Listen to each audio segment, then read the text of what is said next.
Ana Jaramillo es doctora en Sociología por la Universidad Nacional Autónoma de México. Actualmente se desempeña como redactora de la Universidad Nacional de Lanús. En el compromiso por fortalecer los nexos con la comunidad y con su tiempo, Jaramillo ha conseguido la constitución de una universidad preocupada por la inclusión social, la distribución de saberes y la reconstrucción de la historia política y cultural de Argentina y Latinoamérica.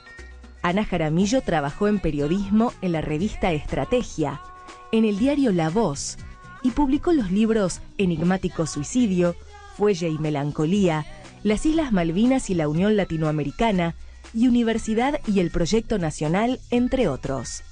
Fue consultora de la Organización Internacional del Trabajo en México y Perú, miembro del Comité Académico de la Universidad para la Paz de la Asamblea General de las Naciones Unidas, miembro de la Academia Nacional del Tango y miembro del Instituto Dorrego. Señoras y señores, con nosotros, Ana Jaramillo. Bienvenida. Hola, Jorge. ¿Cómo estás? ¿Bien? Bueno, hoy, Ana, te agradezco que hayas venido y vamos a tener un programa Made in Lanús. Está bien. Como el bandoneón, como el pichuco. Contale un poquito, porque esto es un orgullo nacional. Hizo el desarrollo de un bandoneón de estudio, fundamentalmente, dentro de la carrera de diseño industrial. Se llama pichuco, o sea, industrializar lo más posible de un bandoneón en la parte interior para que sea económico, porque bueno, un AA, que son los famosos que tocan los bandoneonistas, en serio, no como yo, que toco mal. ¿Ah, vos tocás el bandoneón? Sí. Bueno, pero empecé tarde y como sé lo difícil que es, quería que todas las escuelas tuvieran un bandoneón, porque viste que el Estado le da un piano, una guitarra, ¿no? Equipa las aulas de música, pero nunca hay un bandoneón porque son carísimos, salen, no sé, en dólares, $5.000 por euro. Claro, porque no se fabricaban. No se fabrican más, desde el 38. La historia del bandoneón es extraña, ¿no? Porque es un instrumento que iba derecho a su extinción, a su desaparición. Es un instrumento alemán. Es alemán, el famoso AA, pero era un instrumento que es un órgano en miniatura. Claro. O sea, cuando se escucha mal el bandoneón, dicen que se está acordoneado, porque suena acordeón. Y tiene dos cositas, dos arandelas, para que te lo cuelgues para las procesiones religiosas. Entonces es un órgano portátil. Genial. Pero bueno, en el 38, con el tema de la guerra y eso, se dejó de producir y ningún bandoneonista toca o quiere tocar un bandoneón que no sea un AA. Claro, porque el principio del órgano es un teclado que impulsa un viento que atraviesa un tubo. El bandoneón se basa en ese principio, así como el piano es un instrumento de percusión, ¿no? Exactamente, pero bueno, adentro es muy complejo, son más de 2.300 piezas que tiene el bandoneón. Había que industrializarlo para hacerlo más barato, porque ningún padre o madre quizás tiene la plata ni le compra ni a un niño que tenga vocación o crea un instrumento de esa cantidad de plata, ante lo cual lo importante sería que prueben su vocación, como Pichuco, que empezó de niño, de pantalón corto, a tocar. Ningún bandoneonista bueno empezó tarde, digamos, ya adulto, como yo quise, por ejemplo, sino que empezó de niño y bueno, para que empiecen a probar su vocación tenía que estar en las escuelas. Este programa tiene dos ejemplos, la invitada y el director del programa, Roberto Butula, que también es un bandoneonista incipiente. Qué bueno. Así que bueno. Va a poder probar el pichuco. La verdad que es sí, eso, dice que es un honor, me está diciendo acá por el micrófono. No estamos hablando con una música, no estamos hablando con una tanguera, que sí lo sos, pero no en el sentido del tango espectáculo. Soy académica nacional del tango. ¿Sos académica nacional del tango? Sí, señor. Acá estuvo el presidente hace poco. Sí, con Horacio Ferrer. Tal cual. Me nombraron académica no nacional, sí. Y mi sitial es el sitial de Pugliese, recuerdo. Ajá. Ante lo cual el tango, recuerdo, ¿no? Y bueno, fue un gran honor. Dije que soy triplemente académica. O sea, soy rectora, soy de Racing y ahora soy de la Academia Nacional del Tango. Mira vos, bueno, hay dos virtudes y un sufrimiento. Sí, estoica.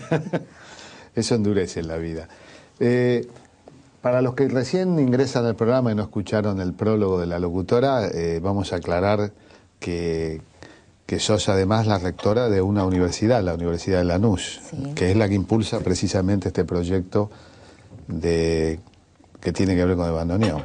De Pichuco. Qué interesante, ¿no? Porque una universidad la imaginamos muchas veces como un lugar de educación terciaria, para una licenciatura, para un doctorado, pero hay otra concepción de universidad, sí, ¿no? Totalmente. Bueno, a mí me encomendaron hace 17 años, digamos, o 15, si tomás en cuenta desde cuando comenzó, que creara una universidad en Lanús, una universidad nacional, pública.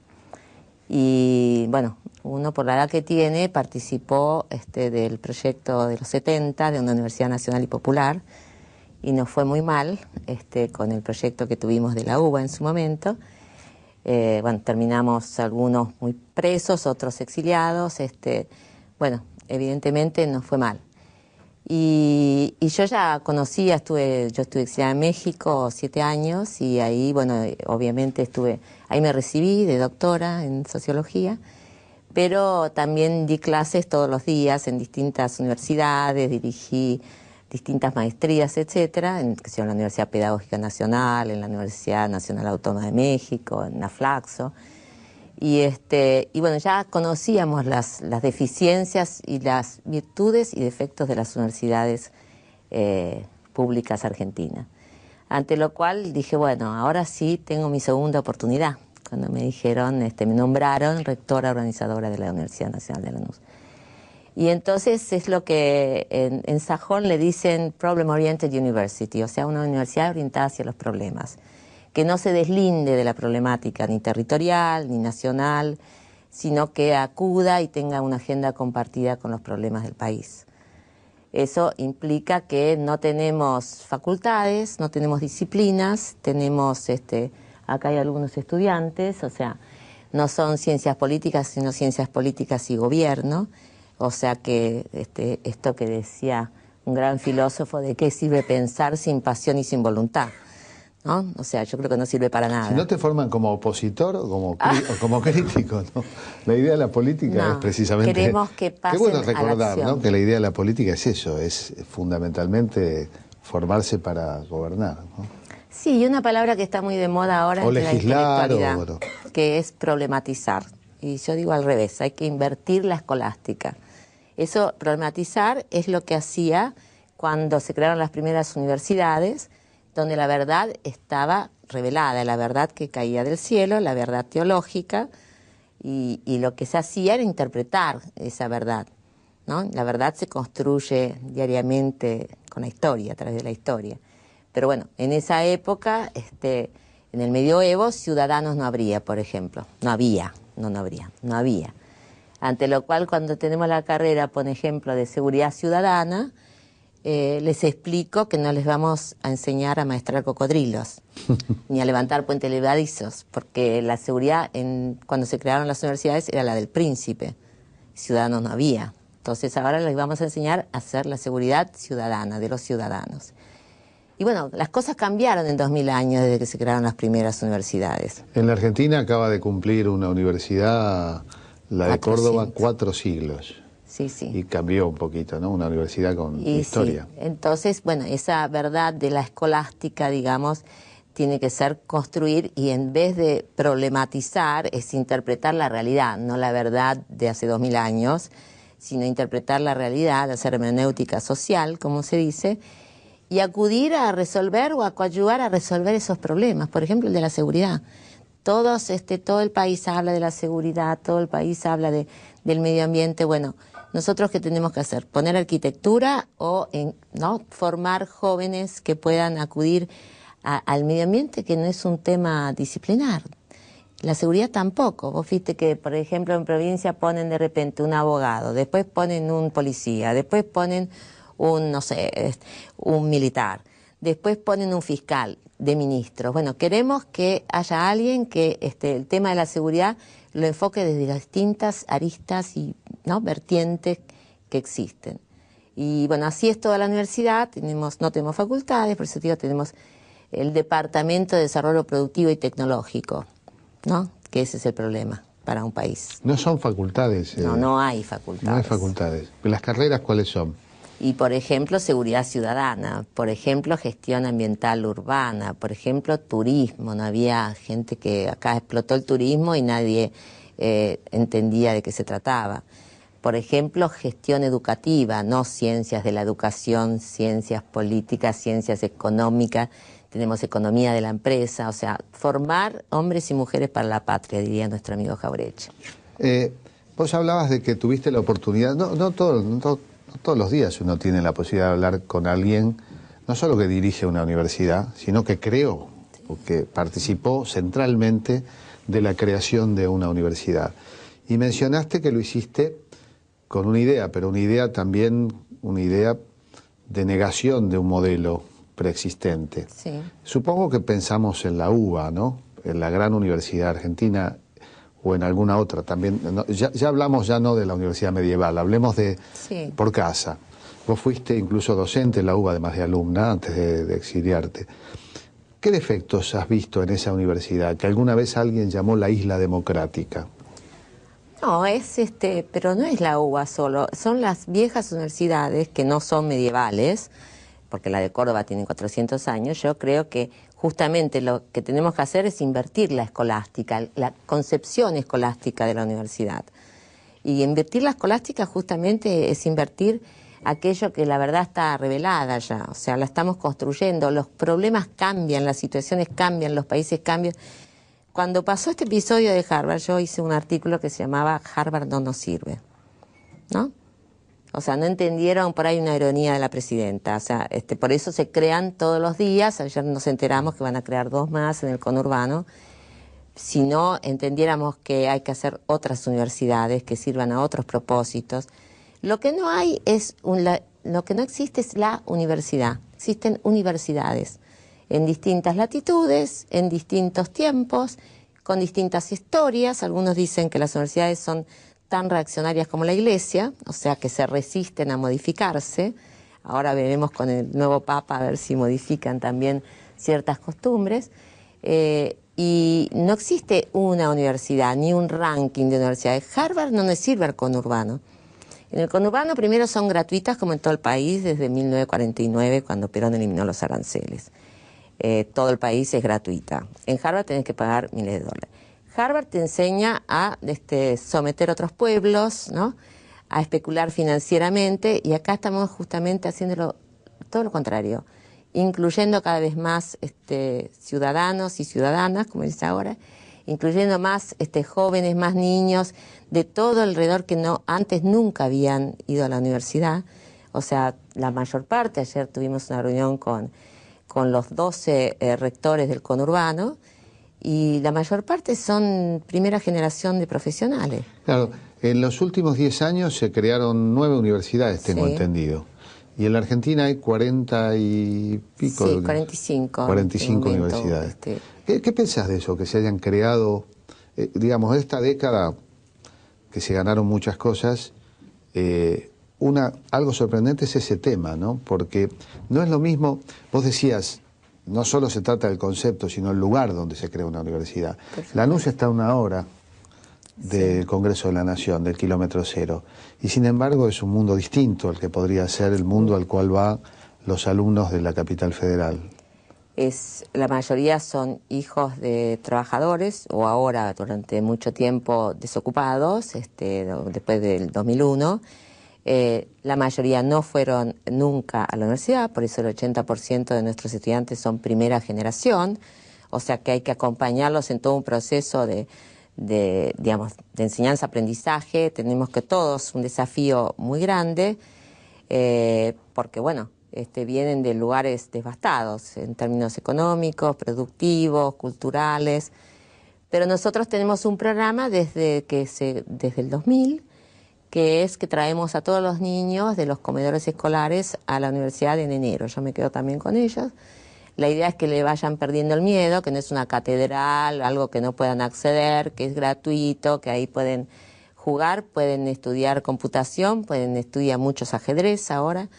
Y ya tenemos muchos de los pibes que venían en el 2000, estudiantes universitarios que se están recibiendo, y tenemos 3.000 adultos mayores que también están muchos estudiando y que dicen que es mejor que la terapia. Entonces estudian una carrera, ahora voy a estudiar otra, rectora, todo lo que se destruyó, ese tejido social, por ejemplo, los clubes sociales, etcétera.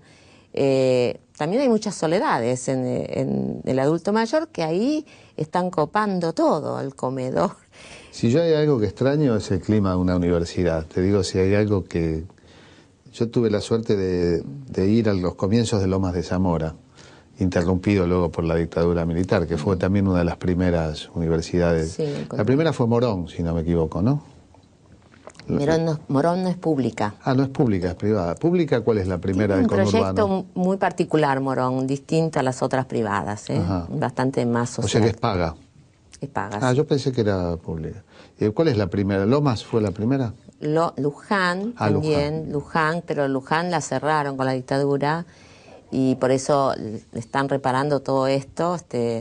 Bueno, la cerraron y la volvieron a reabrir después, pero... bueno, fue lo peor que podía hacer en la dictadura, eras periodista, como era yo, y profesor universitario, ante lo cual a mí me tomaban el pelo las compañeras y me decían, a vos te tocan 2 ramos, uno por periodista, 2 ramos en sepelio, ¿no? Y uno por profesor universitario. Bueno, vamos a un corte y seguiremos en el próximo bloque hablando de tango, universidad, de melancolía, etcétera, con Ana Jaramillo.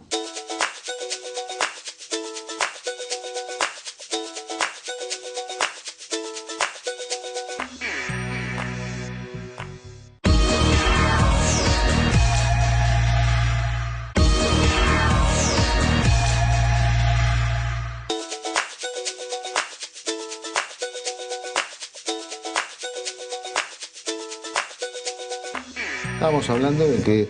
¿Dónde estudiaste sociología? En México, dijiste. Sí, pero yo acá estudiaba filosofía.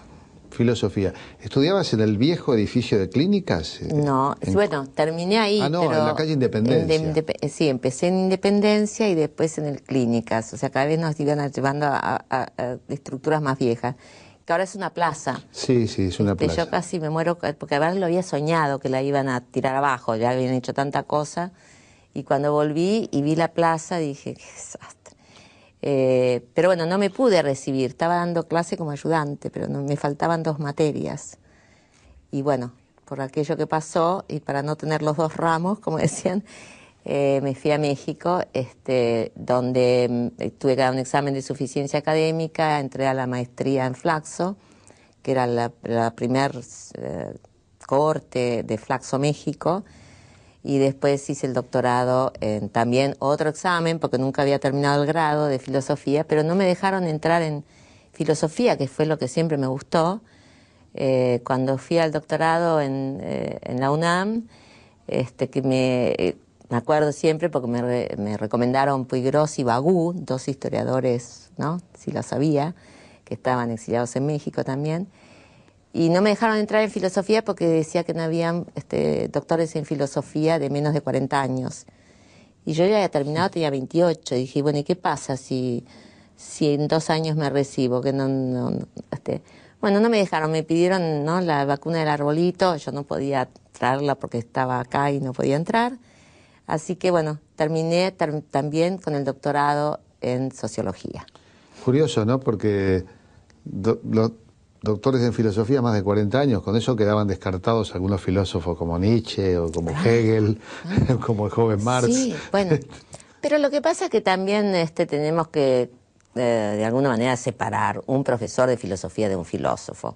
O sea, un doctor en filosofía puede no ser filósofo, puede ser un simple profesor de filosofías ajenas.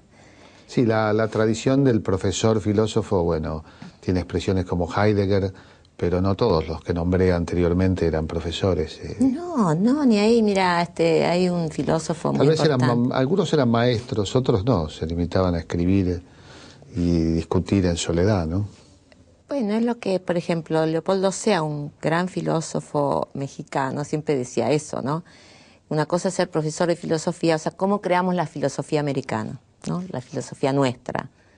¿Qué es la filosofía? Bueno, no vamos a dar una clase de filosofía acá, pero lo cierto es que hay que distinguir un profesor de filosofías de otros, de Heidegger, de Nietzsche, etcétera, de un filósofo, una persona que piense los problemas justamente sociales, nacionales, existenciales, pero siempre situado, ¿no? O sea, entonces esto, cuando se pregunta si existe una filosofía latinoamericana, bueno, es eso, nosotros tenemos que pensar nuestros propios problemas, o sea, Croce, que era un gran filósofo, decía que la filosofía no surge de otra filosofía, surge de los problemas de cada época, de cada sociedad, de cada tiempo.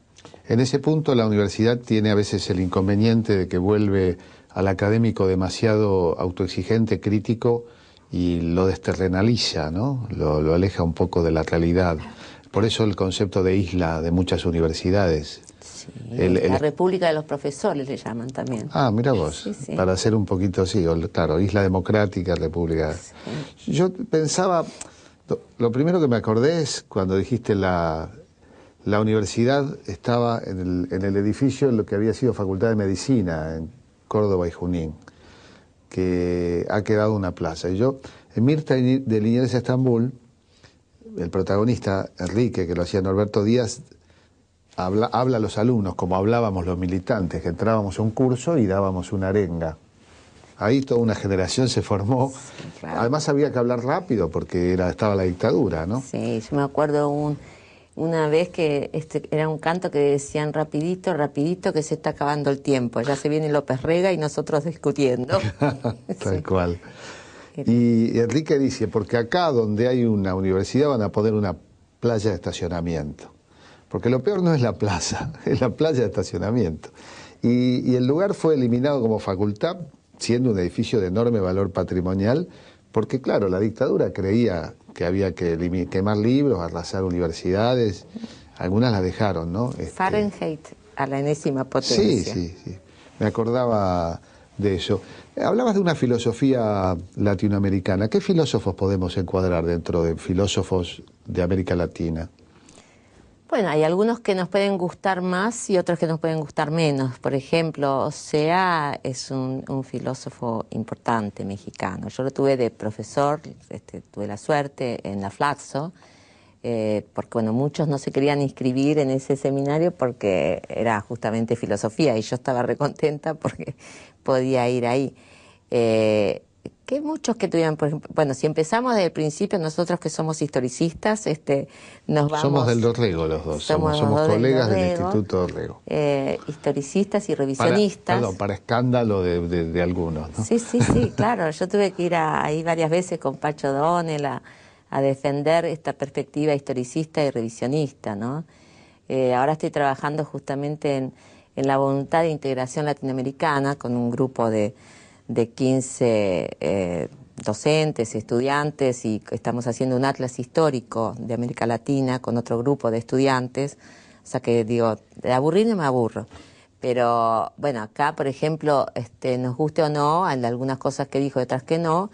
Alberdi era un pensador, esta distinción que a veces se hace, que nosotros tenemos pensadores y los europeos filósofos, ¿no? Claro, por ejemplo, Jauretche encuadra dentro de lo que podría ser un pensador sin duda, un filósofo, o más un sociólogo, como él decía, un parasociólogo con ironía. Mira, el otro día estuvimos discurriendo y discutiendo, porque justamente estoy trabajando en Vasconcelos, que es otro filósofo mexicano, que después se opuso al gobierno de Cárdenas, y en cambio otro que era Lombardo Toledano, que fue el que creó la unidad sindical en México, era doctor en filosofía también, que lo apoyó a Cárdenas. Y hay un libro fantástico que se llama Los caudillos culturales de la Revolución Mexicana. Y entonces es muy interesante el presidente del Colegio de México, ahora que estuve en México con el tema Malvinas y con el tema del Día Mundial del Asilo, que dice que la singularidad de México es que tuvieron que hacer la revolución. Y si ellos tienen la primera revolución antes de la soviética, ante lo cual tenían todo para hacer, no pudieron copiar revoluciones ajenas. Claro. En No cambio, podían ser pro-rusos ni pro-chinos. No, ni pro-cubanos, No, ni tenían que ser pro-revolución. mexicanos. Claro.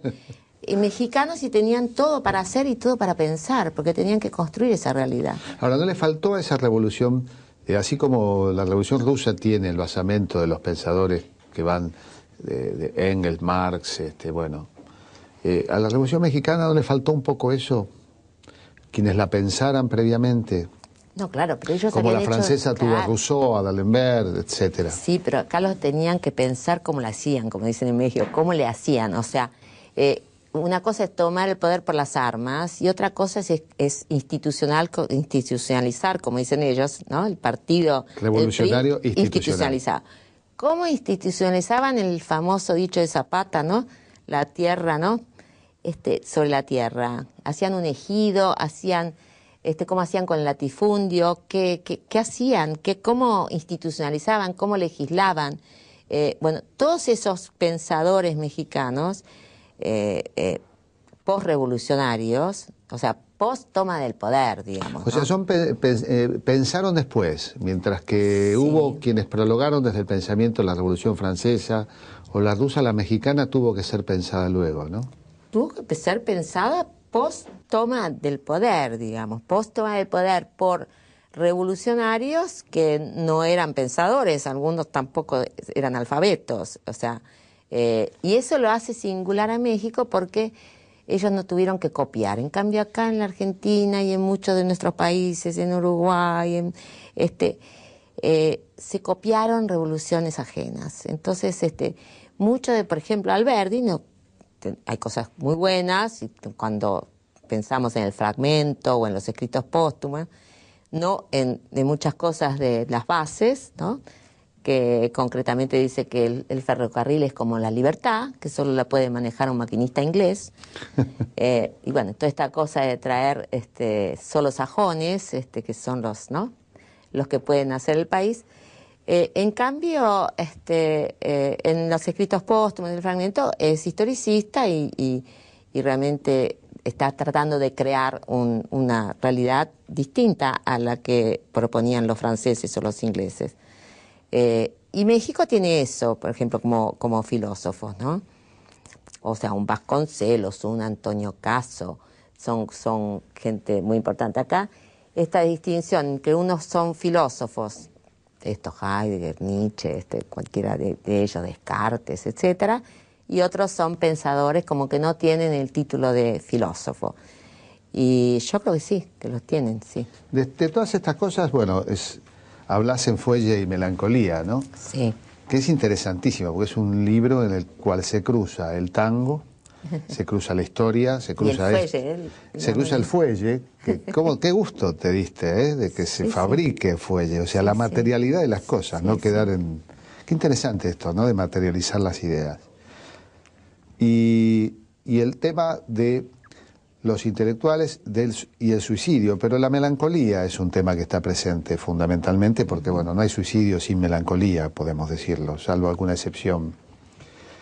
Y es interesante porque me gustaría que hables de esta relación de lo que sería una suerte de estado anímico, histórico y persistente, de un país precisamente fundado por un pensamiento ajeno, o por personas que tomaban prestado un pensamiento para pensar lo propio. Y este desencuentro entre ese pensamiento y la propia realidad, ¿no? Sarmiento, Alberdi, y también el contrapensamiento que surge luego, ¿no?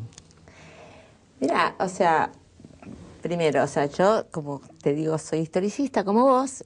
El otro día estaba leyendo sobre la Revolución Napolitana, un tal Foucault, que después lo toma Gramsci, pero nadie lo conoce, como a Croce, nadie lo conocía a través de Croce, que justamente dice que es el primer vicchiano. ¿Por qué? Porque dice que esa revolución que fracasó en Nápoles en 1799, que fue copiada, o sea, fue la clase culta, la aristocracia, que hizo esa revolución, y no fue que se le atacaron solamente la monarquía y el clero, sino todo el pueblo, que después los saqueó, los violó, los robó. Bueno. Y él decía después como autocrítica que se habían, antijacobino, que se habían querido trasladar un idioma diferente, como el francés, ¿no?, a otro pueblo, a otra cultura, a otra historia, y por eso fracasaron, porque los rechazaron. Esto de copiar revoluciones ajenas o pensamientos y problemas o clases cultas que quieren trasladar pensamientos, no es solo lo que influye, me parece a mí, en el caso de la melancolía y en el caso particular de los políticos, los artistas y los intelectuales argentinos. Fíjate que yo estaba haciendo mi tesis doctoral sobre el suicidio de los intelectuales, sobre el suicidio en general. Muchísimos intelectuales argentinos se suicidaron. Sí, pero vos fíjate, ¿no? Más allá de que no copiemos, yo estaba estudiando, que yo había estudiado filosofía y de repente en el problema 30 de Aristóteles, dice Aristóteles, que lo insulté en todo, no en griego, dice, todos los hombres excepcionales en filosofía, política y artes son melancólicos, tienen tendencia a ahorcarse. Ante lo cual dije, ¿y yo para qué estoy escribiendo cientos de páginas y este tipo ya dijo todo?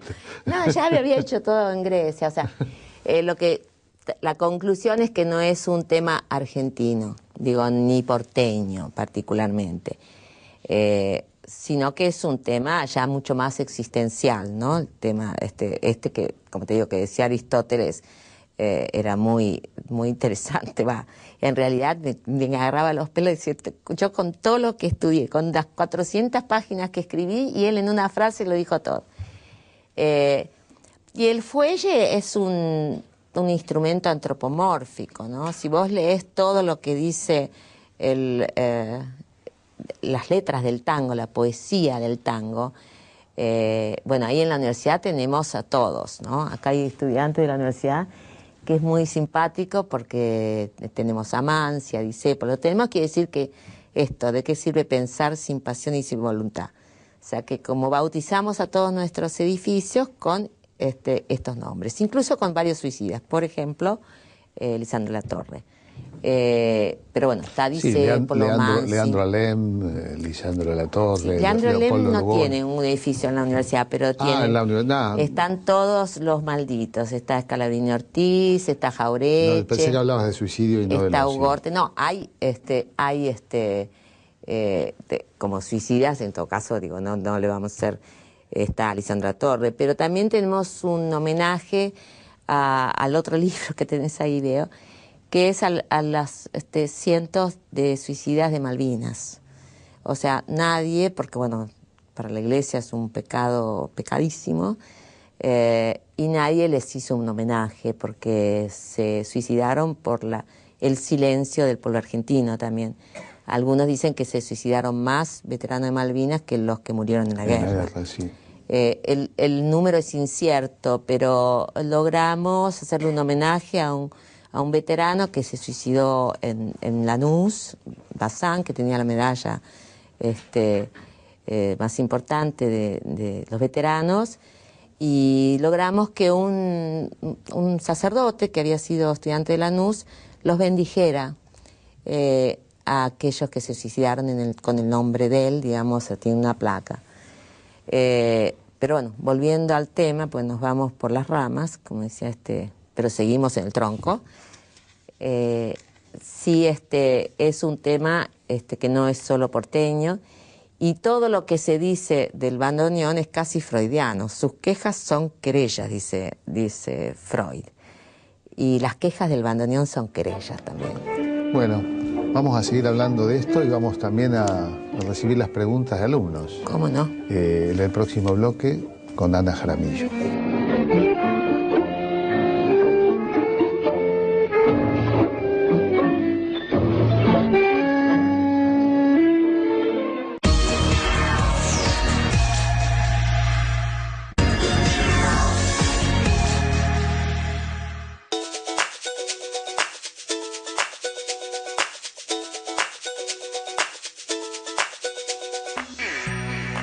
Bueno, recién te contaba que nos acompañan como en todos los programas. Hoy te quiero decir que es un éxito, porque mucha gente, pero la mayor cantidad de instituciones presentes. Está Mundo Villa, está FM Sin Fronteras de Villa Soldati, que son expresiones de esta revolución lenta pero persistente de democratización del acceso a los medios, ¿no? Medios que nacen Sí. por voluntad de trabajo, pero también al calor de la nueva ley de medios. Alumnos de producción de ISEC, el Movimiento de Mujeres Sin Miedo, Norma, ¿no? Norma Andia, que es una luchadora. Alumnos de la Universidad Nacional de Lanús, como no podía ser de otra manera. Del tricolor virtual de la comunidad boliviana, acá está la Patria Grande presente con la comunidad más importante de América Latina, que es la Argentina. Del movimiento La Rosadita, que es la primera vez, y de egresados de Imagen y Sonido de la UBA. Y tenemos la costumbre de que hagan alguna pregunta. ¿Ya hay alguna pregunta? Bien. Hola, sí, ¿qué tal? Mi nombre es Cristian de Mundo Villa y quería saber la siguiente pregunta que le iba a hacer. Si hay algunos prejuicios con las nuevas universidades creadas. Sí, hay bastantes prejuicios, justamente, porque no responden a la lógica escolástica de las universidades tradicionales. Hay prejuicios también justamente porque nosotros traemos a los villeros, para empezar, y también, por ejemplo, ya que hay la Defensora de Mujeres, estamos todas las universidades proponiendo y haciendo, y estamos justamente apoyando la lucha contra la trata en todas las universidades del país, las universidades públicas, porque a veces tienen miedo, ¿no?, las víctimas de trata, de tocar el timbre en las comisarías, ante lo cual las vamos a proteger en las universidades. Y esas cosas que no hacen las universidades tradicionales, por ejemplo, de llevar a los pibes de los comedores, de tener a los adultos mayores, de los barrios, de tratar de entender la problemática territorial, social, sí, nosotros en el conurbano lo hacemos. Son universidades justamente que se orientan hacia los problemas de nuestro país, de nuestro territorio, de nuestra sociedad. Ante lo cual es prejuicioso en ese sentido, porque se supone que el doctorado es para gente de otro nivel, económico sobre todo, y también por el tema de que creen que se les saca la plata, cosa que es al revés. Ayer hablábamos, las universidades del conurbano tienen un presupuesto de 10.000 pesos por alumno por año, y el promedio hay universidades que tienen muchísimo más, No sé cuál, no me de imagino. 14 o 15.000 pesos. Con muchos más alumnos. Sí, tenemos ya 200.000 alumnos en el conurbano. 200.000. Sí, sí. Bien, ¿tenemos otra pregunta? Hola, me llamo Nicolás de ISEC y le quería preguntar si la universidad forma dirigentes políticos. Sí, por supuesto. O sea, cuando decimos ciencias políticas y gobierno, es que queremos que esto que decía antes, ¿no? ¿De qué sirve pensar sin pasión y sin voluntad? El filósofo hace mucho tiempo, decía Marx, que se ha dedicado a contemplar el mundo y a interpretarlo.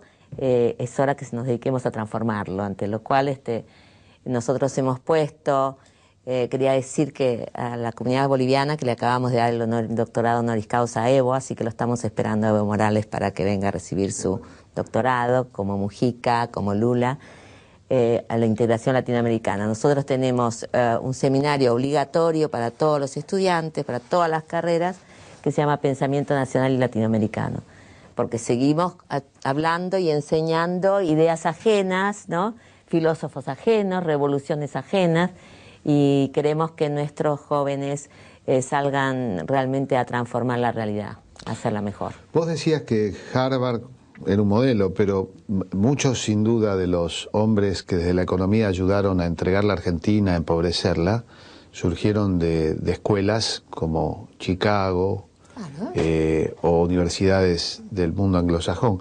Pero también la Facultad de Ciencias Económicas o algunas facultades argentinas contribuyeron a eso, ¿no? Sí, por supuesto. O sea, digo, Harvard, le estamos diciendo por aquella de la ironía que hizo la presidenta, no nos sirve porque está respondiendo a otra misión y con otra ideología y con otra perspectiva.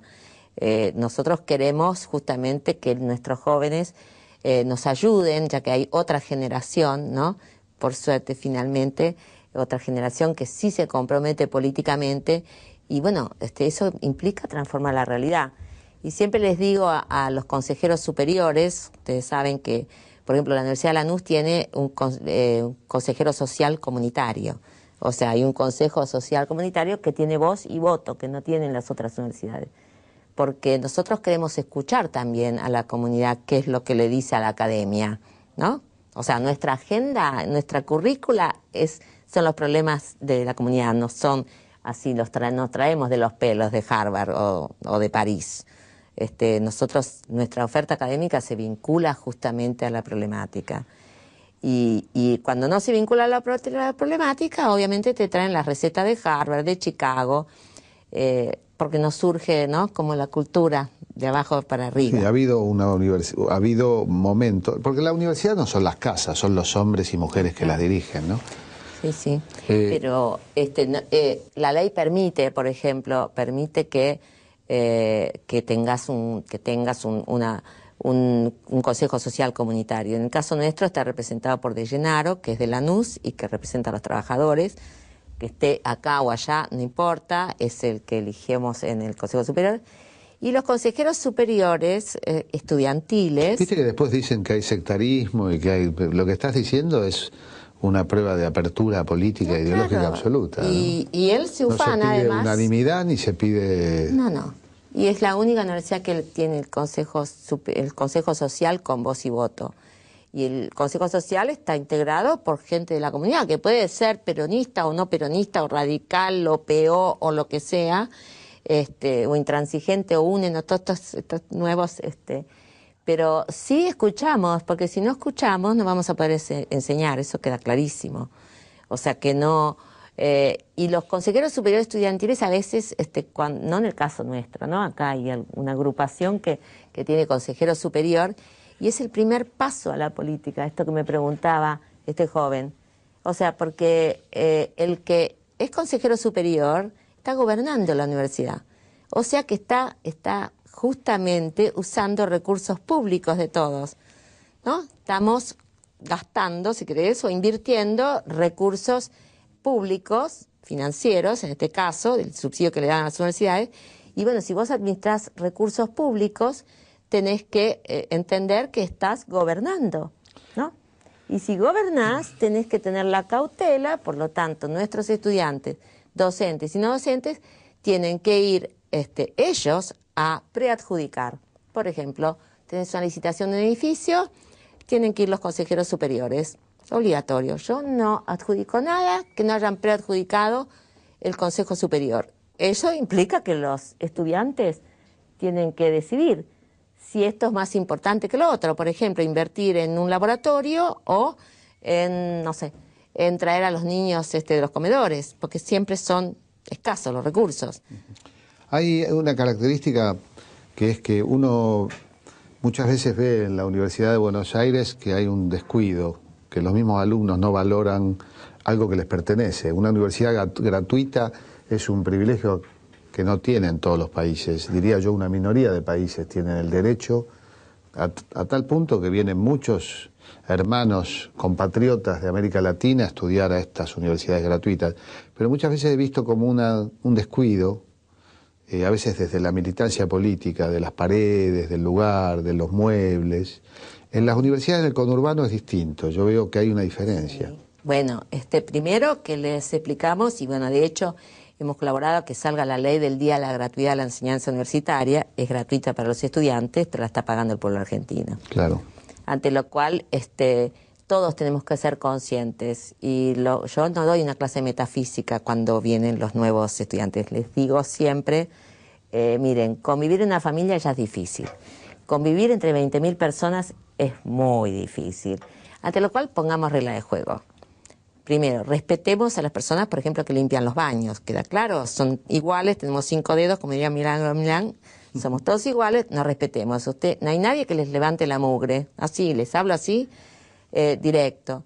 Y las universidades del conurbano todas tienen ese sentido, o sea, la está pagando el pueblo argentino, no le sale gratis al pueblo argentino. Y hay una mayor conciencia de aquel que forma parte de una familia que no ha tenido precisamente experiencia universitaria previa, ¿no? Son mucho más respetuosos, por una parte, respetuosos de la otra persona que está limpiando su mugre, entre comillas, o que limpia el baño, entonces están perfectos los baños, todos son cuidadosos, y acá está permitido todo lo que está permitido en la casa.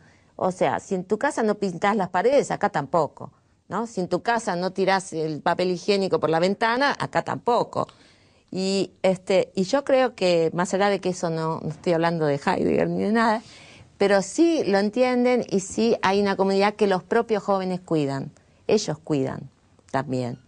La higiene, le digo, mira, si no puedes enseñar lo mínimo que es higiene y salud, no puedes enseñar ni física cuántica ni metafísica. Queda claro que si no enseñas lo mínimo, no puedes enseñar lo máximo. Y se respeta mucho eso. Bien, ¿tenemos otra pregunta? Sí. ¿Qué tal? Mi nombre es Noelia y soy de Patria Grande y quería preguntarte cuáles son las carreras que despiertan más interés en la UNLA y por qué crees que los alumnos la eligen. Bueno, hay distintas carreras que despiertan mucho interés. Una que es más nueva, que es sistemas, que es algo que necesita el país y está muy bueno. Pero, por ejemplo, turismo, hasta hace poco, creo que el año pasado era la más populosa, turismo. También ahora que se abrió nutrición, es una carrera que se busca mucho. Trabajo social también es una carrera, pero también la que empezó desde siempre, que es muy necesaria, es enfermería, que también en el país, y no todas las universidades lo aplican. En la ley, por el artículo 7, después de 25, que tengas 25 años, aunque no hayas terminado el secundario, podés ir a la universidad si das un examen. La que utilizan muchísimo ese artículo de la ley, que nosotros sí lo aplicamos, son las enfermeras. Así que enfermería es algo que necesita el país, necesita la provincia. ¿Me contás eso? Porque es algo que no se conoce mucho. ¿Cómo es esa ley? El artículo 7 de la Ley de Educación Superior dice que si vos tenés más de 25 años, sos idóneo y das un examen en la universidad a la cual acudís y pasás ese examen, podés ingresar directamente a la universidad. Las enfermeras en general vienen de sectores de bajos recursos, empezaron a trabajar antes de terminar la secundaria. Y por lo tanto, la Universidad de Lanús, que aplica el artículo 7, es una de las carreras más populosas. Empezamos con 11 sedes, porque ha pedido la provincia de Buenos Aires, porque al revés que en otros países, la ecuación es inversa, o sea, hay 4 médicos por enfermera. Y volvemos a lo mismo de los prejuicios, o sea, no tenemos medicina, no hacemos médicos, sí hacemos o formamos enfermería, que es lo que necesita el país. En esta ecuación inversa, se supone que un sistema de salud no se sostiene con 4 médicos por enfermera, se sostiene con una ecuación inversa. Y muchas universidades se resistían a hacer enfermería, y nosotros hacemos enfermería porque es lo que el país necesita. Y ese artículo permite que todas aquellas que se quedaron porque no terminaron la secundaria, y bueno, trabajan de ayudante de enfermería, pero como todo, ya que hay tantos jóvenes, todos tenemos que seguir estudiando ahora en forma permanente, porque cada vez te piden más títulos para poder realmente trabajar, y a las enfermeras también les piden la licenciatura en enfermería. Sí, no tener formación educativa es ir camino a la exclusión, ¿no? Y una exclusión difícil de resolver, porque al Estado mismo, a un Estado redistributivo, le cuesta resolver el tema por fuera de lo que sea. Bueno, la primera resolución es generar empleo. Sí. No tenemos más tiempo, pero quiero hacerte una pregunta, ya que hay alumnos, y tal vez mi pregunta reemplace las que quedaron pendientes. Los alumnos reclaman de su universidad cosas. ¿Qué le pedirías vos? ¿Cuál es tu alumno ideal, resultante de la educación universitaria que da la UNLA? Bueno, yo quiero estudiantes yo siempre digo estudiantes, no me gusta decirle alumnos porque bueno, son estudiantes, son centros de estudiantes. Y bueno, mi ideal, como en nuestra época en todo caso, era mucho estudio y mucha militancia. O sea, no sirve ni uno sin el otro. O sea, no sirve uno que milite sin estudiar. Y no sirve un estudiante que no tenga pasión y voluntad de transformar la realidad. Ese es mi estudiante ideal. Bueno, ya lo sabemos. Te agradezco muchísimo. Y te agradezco también por lo que has hecho y lo que seguís haciendo desde la UNLA. Y vamos a ver si hacemos el bandoneón juntos. seguiremos. Para tus escuelas, es tus magnífico. orquestas Quedó por aquí en tu libro algo maravilloso. Vos te lo acordás, ¿no? ¿Qué son los sonidos? Acá está, creo. Bueno, no, hay tantas frases.